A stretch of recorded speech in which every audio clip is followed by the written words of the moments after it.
বছরের শুরুতেই ছাত্রছাত্রীদের হাতে নতুন বই তুলে দেয়া বড় চ্যালেঞ্জ বলে মন্তব্য করেছেন ঢাকা বিভাগীয় কমিশনার শরফুদ্দীন আহমদ চৌধুরী। বৃহস্পতিবার মানিকগঞ্জের সিঙ্গাইর উপজেলায় একটি ছাপাখানা পরিদর্শন করে সাংবাদিকদের তিনি কথা বলেন।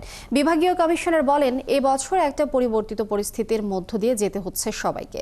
তারপরেও ছাত্রছাত্রীদের হাতে সময়মতো বই পৌঁছে দেওয়ার বিষয়টিকে চ্যালেঞ্জ হিসেবে নেওয়া হয়েছে। আর এই লক্ষ্যে ছাপাখানাগুলোকে দ্রুত বই তৈরির কাজ শেষ করার নির্দেশ দেওয়া হয়েছে।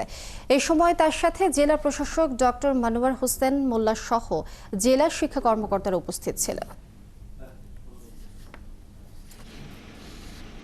আমাদের একটা বড় চ্যালেঞ্জ যে আমরা সময় মতো বইটি যাতে পৌঁছে দিতে পারি। সরকার এই বিষয়ে খুবই আন্তরিক এবং সরকারের পক্ষ থেকে নির্দেশনা আছে যে এই বই ছাপার কাজটা যাতে নির্বিঘ্নভাবে করতে পারে সবাই এবং যথাসময়ে যাতে আমরা বাচ্চাদের কাছে বইটা পৌঁছে দিতে পারি।